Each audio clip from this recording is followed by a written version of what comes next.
Hello, everyone. I hope you're all well, and welcome to our latest edition of Unlocked, our Tomorrow Unlocked live stream. Usually, you would expect us to have a guest today, and Marco Preuss be my co-moderator. But today, everything is a tiny bit different, because for today, we watched something for you.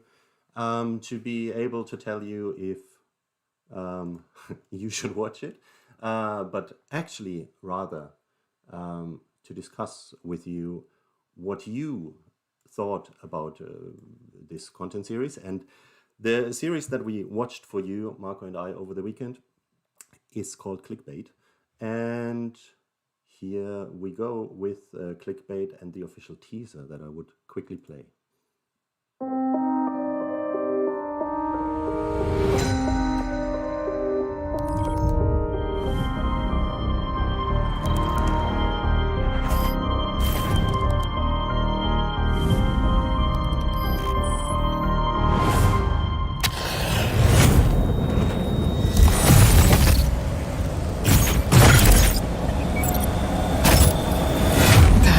What was his mental state when you last saw him? He is the victim here. Has Nick ever been violent? Could Nick Brewer's video be a confession?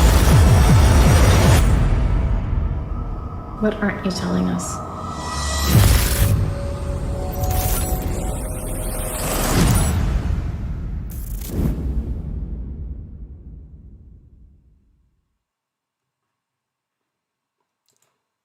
So that was the teaser, Clickbait. It's obviously a series about someone being kidnapped, and it is slightly unclear what happened there, but he's supposed to die at 5 million clicks.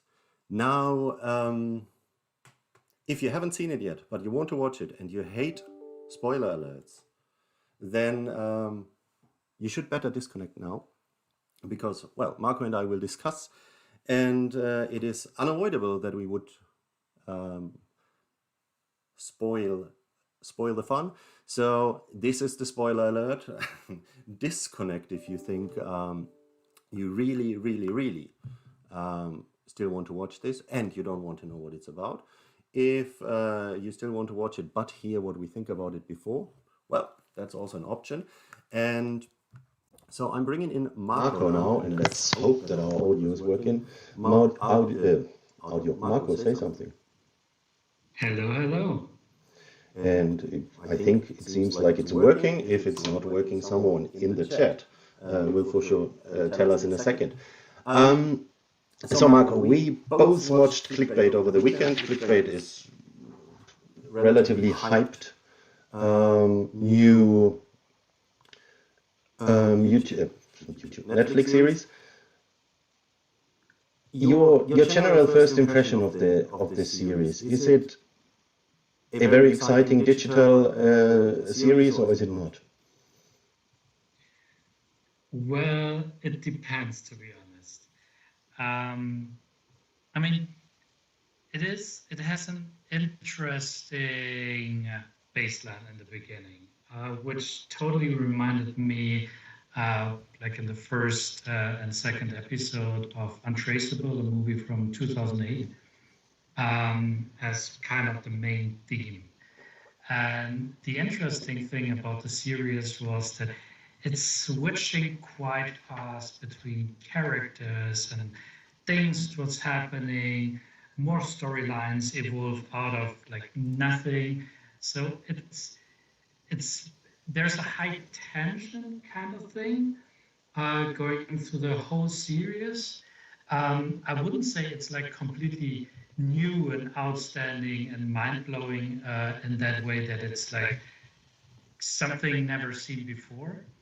But it's quite an interesting mixture of things partly shown in other series or movies before in a nice setting. The characters, the actors are super good from my perspective. I really enjoyed watching it from that perspective. So definitely something worth to watch. but don't expect the next mind-blowing, serious best of the year, best of this year. Okay, understood. But it touches on quite a good number of digital topics, right? And topics from your area as expertise as a cybersecurity researcher. An interesting one I found was in the last episode, that moment when the character that we can't see behind you now because your head is in the way, so the main character who was abducted, is asking his secretary at work to set up all his passwords and the connection to his phone for him because, quoting, "I don't understand much about these things." You and I discussed this before, and you said it's totally unrealistic. Nobody would ever do that. I actually don't think it's unrealistic. I'm sure there are people out there who would have their secretaries take care of their passwords. But what does it teach us? Well, that's a common problem, of course. I think it was in this series more to show a bit this sharing of credentials of accounts between family and friends. So everybody from your peers can theoretically access your computers or whatever devices. From that perspective, I think it's quite a known problem and a serious problem, because that happens from my impression, from my understanding, quite often. The thing what I thought in this series, it was a bit weird to me because he was young, active kind of guy, and then this old lady, and he tells her to set up the computer. That was a bit weird to me, because usually in most cases, based on stereotypes, of course, not the reality in most cases, but based on stereotypes, it would be completely the opposite. And I mean, basically, he was just asking her to change the password, which is automatically done when you first log in, based on the story. So that was kind of weird. Like, if you're not able, when a pop-up shows up, hey, change your password, and you type in a string, if he's not able doing that, how can he even just do basic stuff with his computer, with his smartphone, what he has? That was kind of weird to me. Okay, but he's a physical therapist in that film, so maybe he usually doesn't use computers. While that old lady, as we learned throughout the series, was quite digitally aware, let's say, in a way. That's true. But she also had the accounts for, it seems, all the other computers. So basically, she had access to not only his computer and then also smartphone, because it was linked with the computer, but also the computer about his colleague, because she could access like everything there when she opened it for Pia, the sister of this guy. So it's a widespread problem there, and I think that's really the thing to be aware of, that this is an absolute no-go, because that leads to problems, as we've seen in the series. But isn't the actual problem in that case that he is using the same password everywhere? That's a second thing there. Yes, he uses the same password. He tells other people this password. That's just, exactly how it should not be. You should have to separate your password, different services, get different passwords, so it's not this one to rule them all. That's exactly what you want to avoid, because that would basically lead to all of these problems what we see in reality. Once you get a password to a weaker service and it's used on other services, like banking account whatsoever or shopping sites, then you're basically, it's done. But as much as it is a stereotype in this series, isn't it also, well, simply the truth? His password, I think, was the name of his dog when he was a child, something like that. Isn't that, unfortunately, still the sad reality? I mean, there are all these pieces of research coming up every year or every quarter or whatever, and 1, 2, 3, 4, 5, 6, 7, 8, 9 is still a very popular password. Or the name of your dog, whatever it would be. Well, yes and no. I mean, these statistics, I think that's a completely different topic, because there are many things you have to know in order to understand these statistics with the top passwords, because it includes many things which may not reflect the full reality. So I wouldn't fully rely on these data.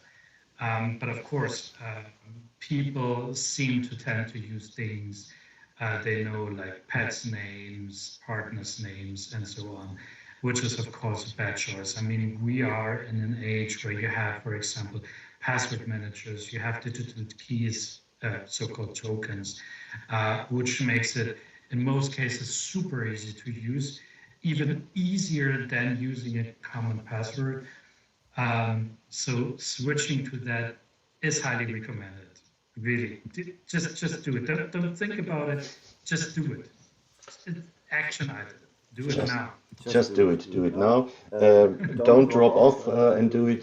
Do it after we finish. Of course. But the actual topic of that whole series is fake identities, right? It is identity theft in a way. Now, if I give my secretary, like he did, the password to every platform that I use, and she then logs into my dating account, obviously she can do lots of trouble, as she did. But that is a very theoretical case, I would say. How big of a topic is that really? I mean, in reality, what can go wrong if someone impersonates you? Well, I mean, what was shown in the series is like one example. We know many different cases and many different schemes throughout the past years. It's not only people you know who can access your accounts, but really this problem in the internet, you don't know who is on the other side.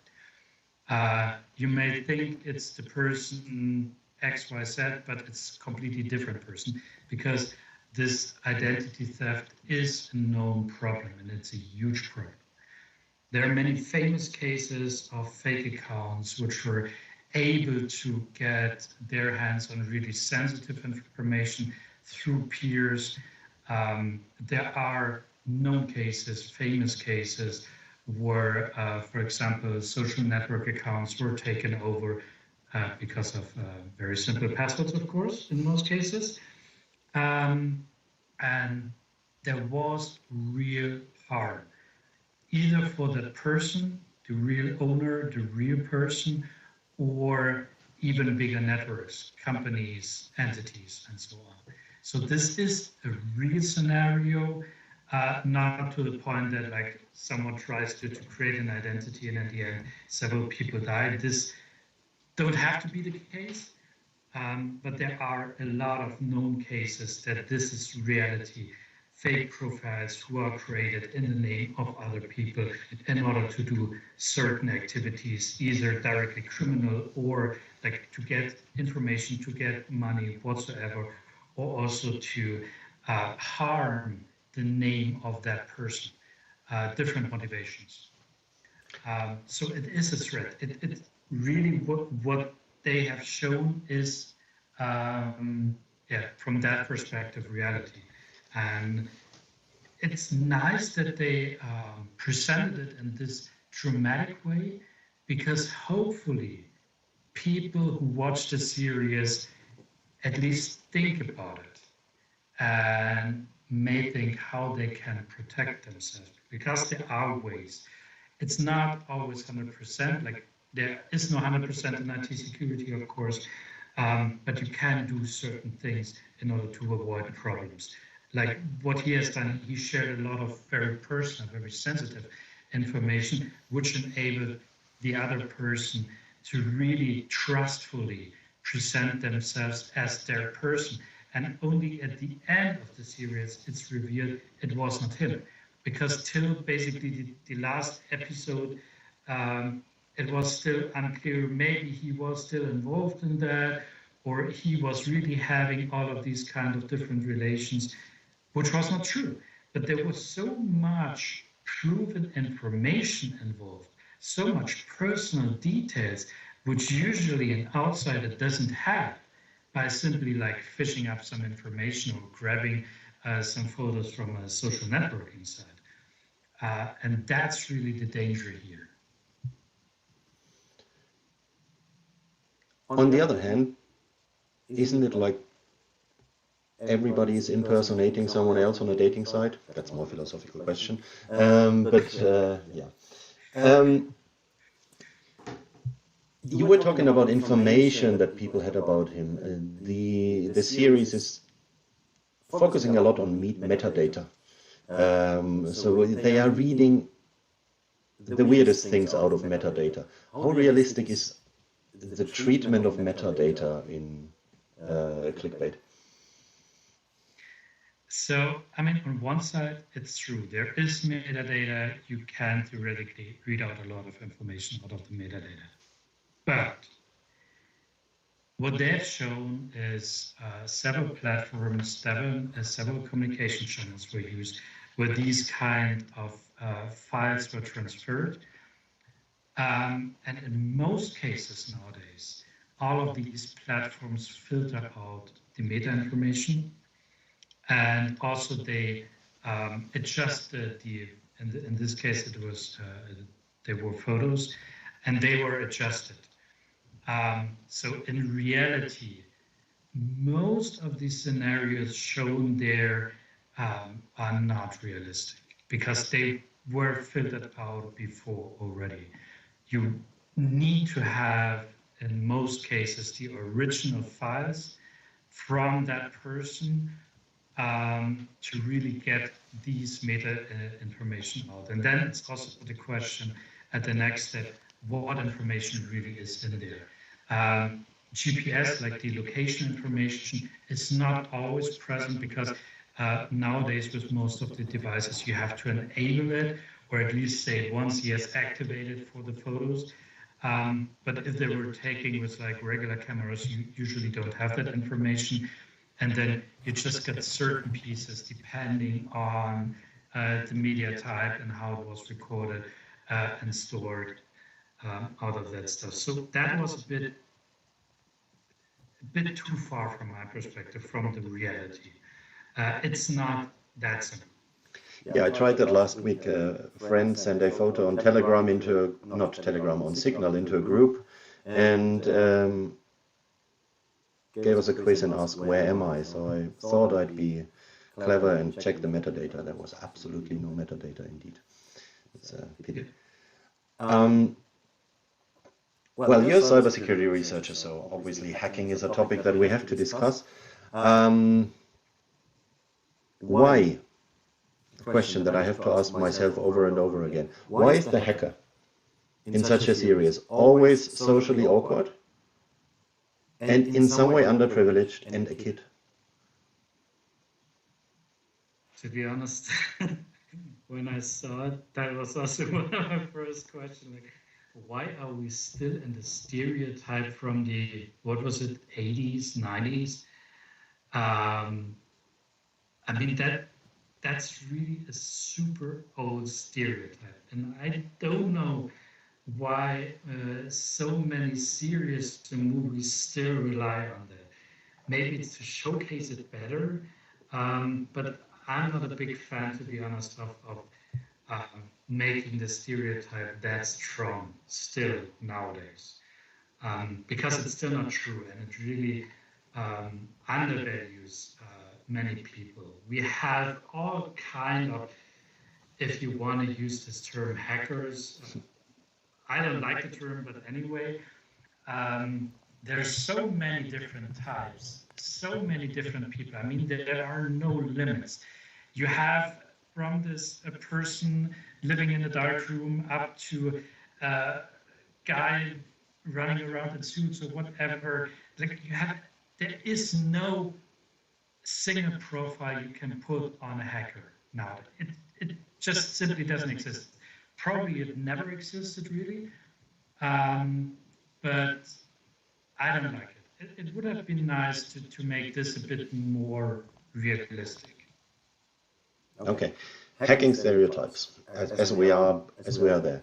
In one scene, the investigative journalist that is trying to find something out about this case is getting hold of a phone. I don't know if it's an iPhone or Samsung or whatever it is. Getting hold of a phone, he takes it home, plugs in a cable, starts an app, and the phone is unlocked. How realistic is that? Oh my God, that was that was a moment I was really like, oh my, come on, that really. I mean, also the fact that this TV producer guy has such an app on his notebook, on the desktop, which would usually imply that he's using the day by day, which seems not to be true. I mean, that was really unrealistic. It's not that easy. Like, you cannot simply get a phone, plug it in, and then you have access to all of the contents. Nowadays, most of the phones are encrypted. They are locked. You don't have the abilities anymore in most cases to do a simple kind of brute forcing what the software was doing. You have very complex passphrases or symbols you have to enter in order to access that phone. You have just a certain amount of tries you can use till it gets locked. So that was really unrealistic. I know from the series they had to show it in some way and make this data available to that person, but no. So the only scenario where that would work, this brute forcing the pin, would be if the pin would be 1111, most likely. Yeah, even that, it's the question if it would really work. Like, usually nowadays when you have such topics, I mean, there are law enforcement, for example, using such techniques, and there is dedicated software, and they're not relying on brute forcing, of course, but they're relying on exploits, so to abuse vulnerabilities in software in order to gain access to a device, and they are very complex, very expensive. It's nothing you just have laying around on your desktop. So, especially for someone who's not in that area. I mean, we really have to point that out. I mean, he is not an IT, using the term hacker whatsoever. He's not. I mean, it's not. That was really unrealistic. Mm-hmm. Yeah, I also saw that and thought, I don't think that is possible. There was an interesting other scene with the same TV producer, journalist. He wanted to find out which kind of contacts our main character behind you had in a certain dating app, but the account was deactivated, so they couldn't get to it. His boyfriend then had the quite clever idea to say, why don't we just buy data off them? So what he said was, look, if someone starts a new dating app, they would buy data sets from other dating apps to make it look like there's already lots of people in there. So we can buy them for a few 100 euros. And then came my favorite sentence of the whole series, because the journalist was like, that is possible? How is that possible? And his boyfriend said, when was the last time you read the terms and conditions? When was the last time you read terms and conditions, Marco? To be honest, I really read them sometimes. Not always, to be honest, but sometimes I dig through, at least scrolling through and then trying to understand the important areas. But yeah, that's a common problem. I mean, how many people really read the full terms and conditions? I mean, there are so many pages of quite not common language stuff.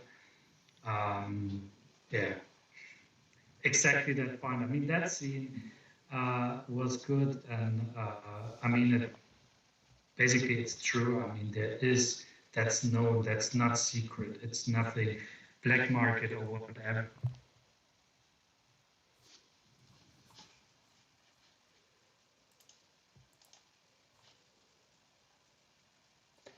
It looks like we've lost Marco. I think what he was saying is you don't need a black market for that, or you don't need anything like the dark web or whatever, or a hacker. Some data is simply available to buy. I don't know what happened there with Marco, but he is very, very frozen. The thing is, Marco, you're moving again. Marco? Yeah. Can you hear me? You were frozen for a while. I'm back. Yes, you're back. What? Oh. So you were frozen when you said you don't have to go to dark markets. Oh yeah, you don't have to go to. No, maybe that was the case. I said something bad. Yeah, you don't have to go to dark markets. Basically, the selling, buying of data, sharing of data, that's a common scenario. That's how this online advertisement system works, this targeting and everything. So that's a regular market there. It's like that. I also Probably thought not that easy that you can go as a single person, go, I want to buy a few hundred accounts from your platform. It's not that easy, but yeah, collecting data, selling data, sharing data, reconnecting data. Yeah, that's it. I also thought it was more hacking than the hacking scenes they had. It was more like thinking out of the box and thinking, okay, I want to get there. How do I get there? Which legal, illegal, half legal means do I have? So I thought this was really a better image of what hacking really looks like, right? Yeah, good example of that, of course. Yeah, you have your target, you have your goal you want to reach, and then you find a way how to reach it in the most creative way. Yeah, that was good. I like that part. Yeah. You didn't like everything. I know we spoke before we went live. We spoke and you said it was all a bit too much stereotype for you, which is a common issue in filmmaking around digital topics. I discussed that with a few filmmakers recently, and they said, yeah, but you know, you want to give the audience something that they understand. So that's why you're often falling back into stereotypes, because from a visual perspective, it is clear to the audience what this means. So if you have someone in a hoodie sitting in a basement eating pizza and hacking into their keyboard, obviously people think, oh, hacker, and you don't have to explain much. But unfortunately, the easiest way to visualize stuff is not always the best way. We are kind of at the end. I think those were the topics. If, let's say I hadn't seen it yet, would you recommend to watch it or not? Depending on the person, yes. It's not this typical easy evening series watching because it has some. I mean, it's a difficult topic. There are also topics involved like raping, leaking of nude images, murder, psychopath, a lot of emotional stuff. So it was tough sometimes because if you're not used to that or you don't like certain topics, it's a bit difficult.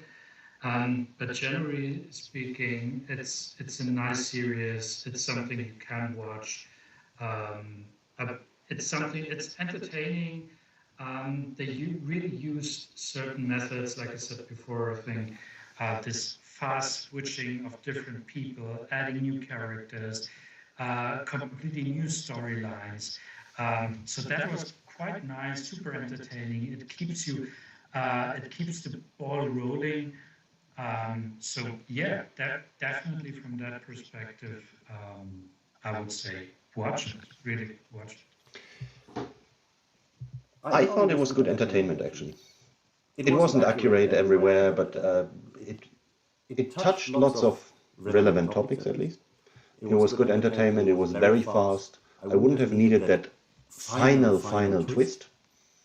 But okay. But all in all, yes, I also enjoyed. But I have to say this final twist has some nice thinking, that also small things. And I mean, the reason in the end, it was a super small thing. It was nothing super complex, nothing whatsoever like money or stuff like that. So this, like, from a very small mistake, problem, or thinking, having these huge consequences that several people died, and all of these emotional problems and everything. So that's, yeah. We have a question, and good thing is, hello Nicholas Karen, thanks for having a question as every time we speak. The good thing is that I wanted to ask you that question anyway. So besides this series, if we look into that digital live space, which film or series would you recommend to watch? Doesn't have to be something modern. It can also be really, really, really old, but something that you think people should have seen. 3, please. Oh my God. I mean, completely unrelated to that, I enjoyed Black Mirror, of course. That was really good.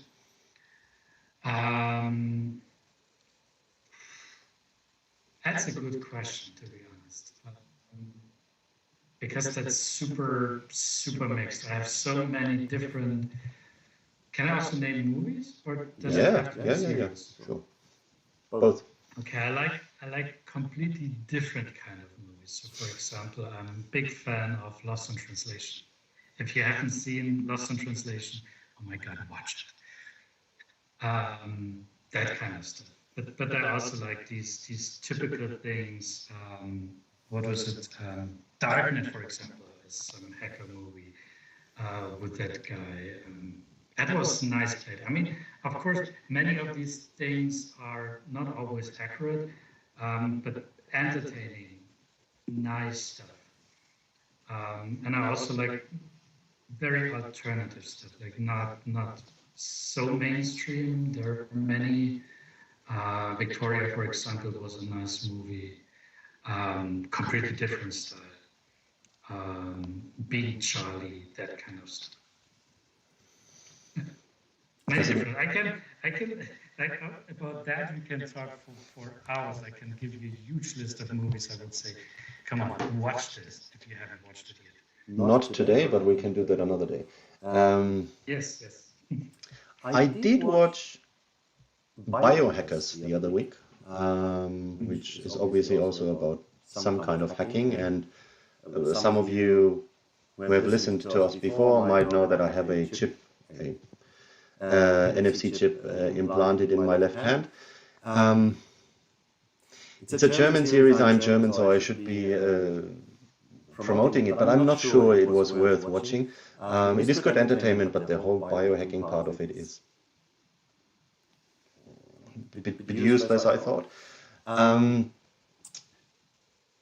then obviously there are a few good documentaries, The Great Hack, The Social Dilemma, but I assume everybody has seen these. I don't really have any insider tips currently what you should watch, Nicholas. Sorry. On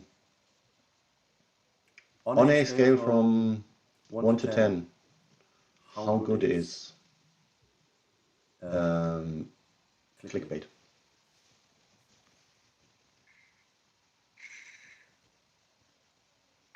I would say, okay, let's be fair. Let's say maybe a 7, 6 to 7 somewhere. Good. I think IMDb has it at 7.4, so you are quite in line with what other people think. Then I think that's it for today, Marco. Thank you so much. Nicholas, thanks for having a question as usual. I hope the sound was bearable. We will be better next time. And go and watch Clickbait if you haven't seen it yet. And give us your feedback afterwards in the comments. That is about which scenes you liked and which you did not like. Tip from the chat, movie worth watching, Who Am I? No System is Safe. It's also a German series, isn't it? It's a movie. It's a German movie. Okay. I haven't seen that, but I've seen it. It's a nice movie. I would recommend watching it. It's also not the uber big whatever kind of new era, but it's a nice. It has some very nice parts in it, so I enjoyed watching that one. It was a nice movie. I even bought the Blu-ray of that. Oi. Yeah. Indeed. Well, then thanks Dalibor for that tip, and we are done here today. Thank you, Marco. It was a pleasure as usual. We will be back in a month's time with a new topic and hopefully a guest again, because it's also sometimes fine and nice to see other faces.